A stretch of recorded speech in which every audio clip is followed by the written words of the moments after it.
श्री शिवाय नमस्तुभ्यम।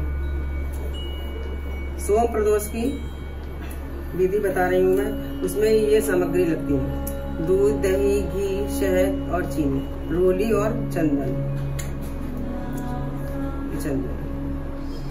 इस तरीके सारी सामग्री लगा ली।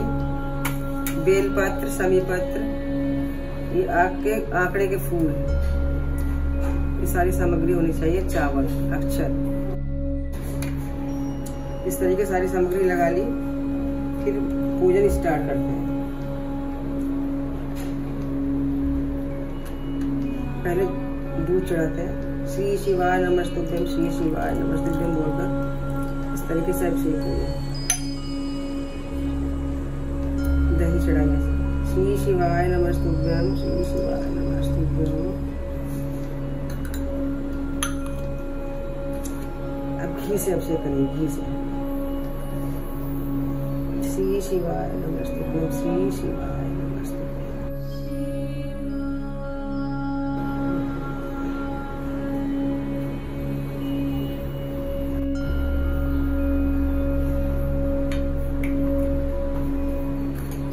शहद चढ़ाइए, शहद से।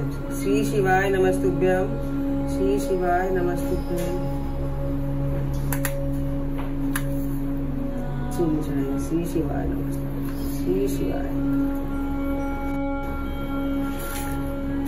ये पंचामृत से इस अभिषेक हो गया। अब शुद्ध जल से अभिषेक करेंगे। श्री शिवाय नमस्तुभ्यम, श्री शिवाय नमस्तुभ्यम, श्री शिवाय नमस्तुभ्यम, श्री शिवाय नमस्तुभ्यम, श्री शिवाय नमस्तुभ्यम।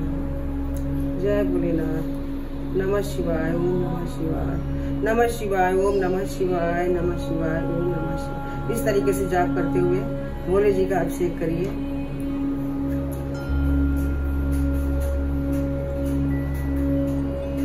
जब इस तरीके से चढ़ाइए। पहले इधर गणेश जी को, अशोक सुंदरी, कार्तिकेय, माँ पार्वती और भोलेनाथ का इस तरीके से अभिषेक। जय भोलेनाथ।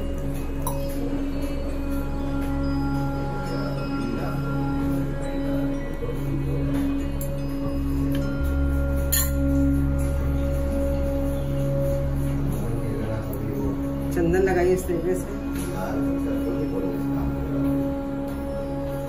श्री शिवाय नमस्तुभ्यम, श्री शिवाय नमस्तुभ्यम। ओम बना दीजिए।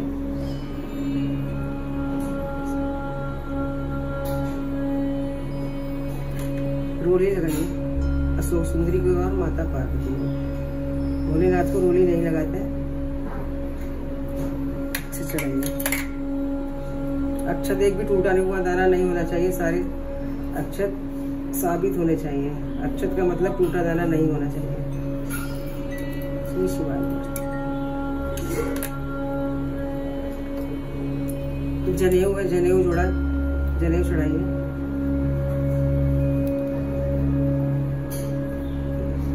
इस तरीके से जनेऊ चढ़ाइए। समीपत्र चढ़ाइए। गणेश जी को इस तरीके से।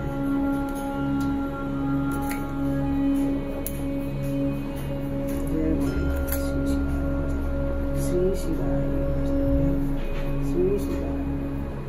नमस्तुभ्यम, श्री शिवाय नमस्तुभ्यम, श्री शिवाय नमस्तुभ्यम।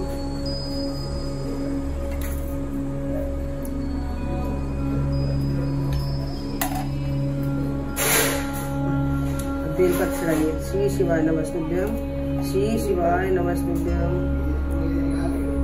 श्री शिवाय नमस्तुभ्यम। आंकड़े का फूल चढ़ाइए। श्री शिवाय नमस्तुभ्यम। इस तरीके से फूल चढ़ा दीजिए। भांग भोलेनाथ बाबा को बहुत प्रिय है। भांग चढ़ाइए। स्वयं पुष्प चढ़ाइए।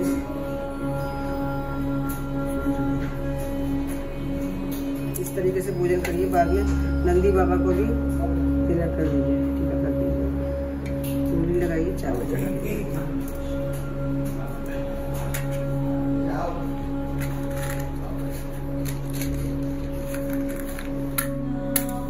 दीपक प्रज्वलित करिए।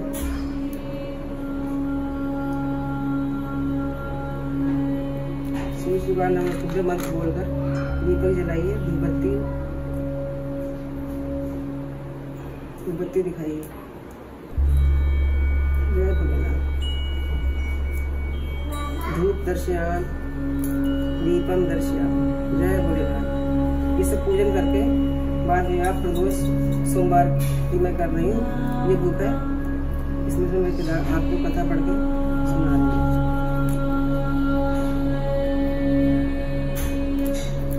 हाथ में अक्षत और फूल लीजिए।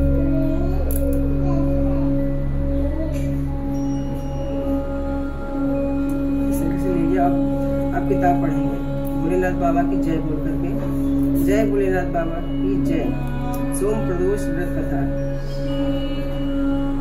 व्रती प्रातः काल नित्य क्रिया से निवृत्त होकर आचमन प्राणायाम करे तथा सूर्य को अर्घ्य दे ये संकल्प करे कि आज से मैं अपने मनोवांछित फल की प्राप्ति के लिए सोम प्रदोष का व्रत नियमित रूप से शिव पार्वती के पूजन सहित करूंगा। संकल्प करने के बाद गणेश आदि देवताओं का पूजन करें, फिर शिव पार्वती की विधि से पूजा करें। ओम उमा साहित्याय शिवाय नमः इस मंत्र से 108 बार जप करें। जप करके भगवान शंकर की स्तुति करें। इस व्रत को जो भी कोई करता है भगवान की कृपा से उसके समस्त कार्य सिद्ध होते हैं। रोगी का रोग दूर हो जाता है, निर्धन को धन की प्राप्ति होती है, विद्यार्थी को विद्या प्राप्ति एवं संतान चाहने वालों को संतान का लाभ होता है। यदि कोई राजा इस व्रत को करता है तो उसके राज्य में प्रजा भी सभी प्रकार से सुखी रहती है तथा महामारी अकाल आदि का भय नहीं रहता, बस शत्रुओं का नाश हो जाता है। राजा या जो कोई भी इस व्रत को करता है शिव पार्वती की कृपा से दीर्घ आयु को प्राप्त करता है तथा अंत में भगवान शंकर के परम धाम को प्राप्त करता है। प्राचीन काल में धन धान्य से युक्त एक वैश्य था, किंतु उसके एक भी संतान न थी। इससे वो सदैव अत्यंत दुखी रहता था। वो वैश्य प्रत्येक सोमवार को शिव जी का पूजन एवं व्रत करता था। भगवान का भोग लगाकर ही वो पत्नी सहित प्रसाद स्वरूप भोजन करता था।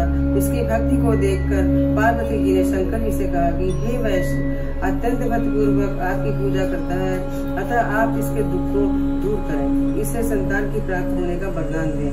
तब शंकर जी ने कहा कि ये वैश्य के पूर्व जन्म का फल है, इसके भाग में पुत्र सुख नहीं है। मैं इसे पुत्र प्राप्ति का वरदान तो दे रहा हूँ, किंतु वो 12 वर्ष तक ही जीवित रहेगा। कुछ समय के बाद भगवान की कृपा से उस वैश्य को एक सुंदर पुत्र की प्राप्ति हुई। पुत्र होने से वैश्य ने आनंद मनाया, किंतु वैश्य की चिंता दूर न हुई। उसे ज्ञात था कि इसके पुत्र की आयु केवल 12 वर्ष की है, किंतु फिर भी प्रसन्नता के साथ 11 वर्ष बीत गए। वैश्य की पत्नी ने अपने पति से कहा कि पुत्र विवाह योग्य हो गया है, अतः आप उसका विवाह कहीं कर दें। वैश्य ने अपनी स्त्री से कहा कि अभी पुत्र को विद्या पढ़ने के लिए काशी भेज रहा हूँ, अभी विवाह की क्या चिंता है। विद्या प्राप्त करके लौटने पर कुमार का विवाह करूंगा। इस प्रकार से अपनी पत्नी को समझा बुझाकर उसने पुत्र के मामा को बुलाकर विपुल धन दिया और कहा कि तुम अपने भांजे को विद्या अध्ययन के लिए यज्ञ आदि कराते हुए तथा ब्राह्मणों को भोजन व दक्षिणा देते हुए काशी ले जाओ। लड़के का मामा अपने भांजे के साथ घर से विदा होकर वैश्य के बताए हुए रास्ते के अनुसार यज्ञ आदि करते हुए नगर में पहुंचा। उसी दिन उस नगर के राजा की पुत्री का विवाह था। राजकुमारी बहुत ही रूपवती एवं गुणवती थी, किंतु जिस बालक के साथ उसका विवाह हो रहा था वो काना था। वो वर का पिता इस कारण बहुत चिंतित था कि वर के पिता ने जब सर्वगुण संपन्न उस वैश्य पुत्र को देखा तो उसके मामा से कहा कि आप इस लड़के को कुछ समय के लिए मुझे दे दें, आप उस पर बहुत बड़ी कृपा करेंगे। विवाह के बाद मैं इस कुमार को आपको सौंप दूंगा तथा पुरस्कार स्वरूप बहुत अधिक धन दूंगा। वर के पिता ने जब इस प्रकार से कहा तो लड़के के मामा ने उसका कहना मान लिया और अपने भांजे को वर बनाकर मंडप में भेज दिया। राजकुमारी और वैश्य पुत्र का विवाह हो गया। सिंदूर दान के बाद वैश्य पुत्र लौटने लगा तो उसने राजकुमारी की साड़ी में अपना संपूर्ण वृत्तांत लिख दिया कि तुम्हारा विवाह हमारे साथ संपन्न हुआ है और मैं विद्या प्राप्त करने के लिए काशी जा रहा हूँ। एक काना राजकुमार तुम्हें अपनी पत्नी बनाएगा और उसी के साथ तुम्हें विदा होना पड़ेगा। ये लिखकर वैश्य पुत्र विद्या प्राप्त करने के लिए काशी चला गया। जब राजकुमारी विदा होने लगी तो उसने अपनी साड़ी पर लिखे हुए शब्दों को देखकर उसे पढ़ा और उस राजकुमार के साथ उसने जाने से इनकार कर दिया और कहा ये मेरा पति नहीं है, मैं इसके साथ विवाह नहीं करूँगी, नहीं जाऊंगी।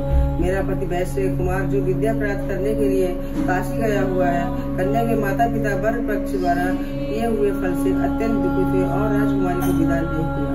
उधर वैश्य कुमार काशी पहुंचकर विद्या अध्ययन करने लगा तथा उसके मामा ने यज्ञ करना शुरू कर दिया।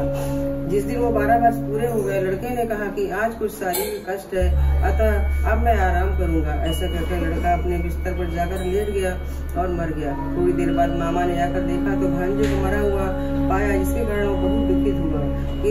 के भंग हो जाने के डर से चुप रहा। यज्ञ की पूर्ण आहुति होने के बाद जब सभी लोग वहाँ से चले गए तब तो उसने बड़े जोर से रोना प्रारंभ कर दिया। देव उसे शिव पार्वती उधर से ही जा रहे थे।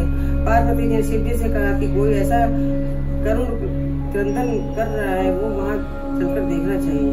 पार्वती जी के कहने पर शंकर जी वहाँ पर गए और जहाँ पर वैश्य रो रहा था तथा बालक मरा हुआ पड़ा था। पार्वती जी ने कहा ये तो वही बालक है जो वर के प्रभाव से उत्पन्न हुआ था, आप इसे जीवन दान दें ताकि इसके परिवार वालों को दुख दूर हो जाए और सुख की प्राप्ति हो। शिव जी ने कहा इस बालक की आयु को किंतु आपके कहने पर मैं इसे जीवित एवं दीर्घायु कर देता हूँ। ये कहकर उसे मृत बालक को जीवन दान दिया और तथा स्वयं अपने लोग को चले गए।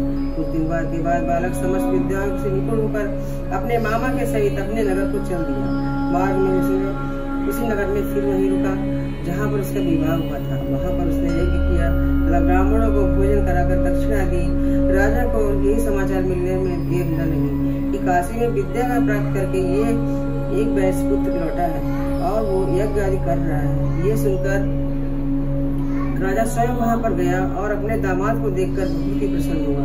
उसने अपने घर ले गया तथा कुछ समय बाद अपनी पुत्री को सहित विदा कर दिया। वैश्य कुमार अपने मामा व पत्नी के साथ अपने नगर आया और अपने माता पिता के साथ सुख पूर्वक रहने लगा।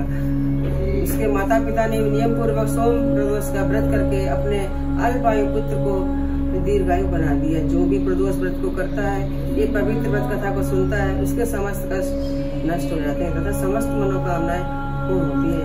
बोलो भोले बाबा की जय, शंकर भगवान की जय। जय भोलेनाथ, जय भोलेनाथ। कथा पूर्ण होने के बाद आरती करनी चाहिए और प्रदोष की कथा शाम के समय की जाती है, इसलिए आप लोग शाम के टाइम पूजा करिएगा। शंकर भगवान की जय, भोलेनाथ बाबा की जय।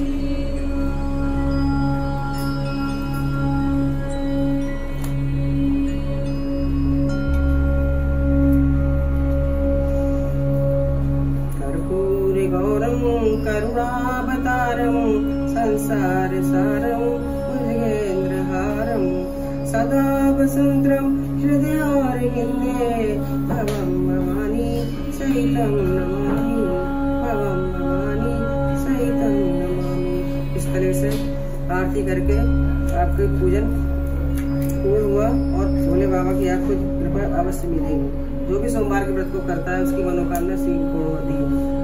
जय भोलेनाथ बाबा की जय।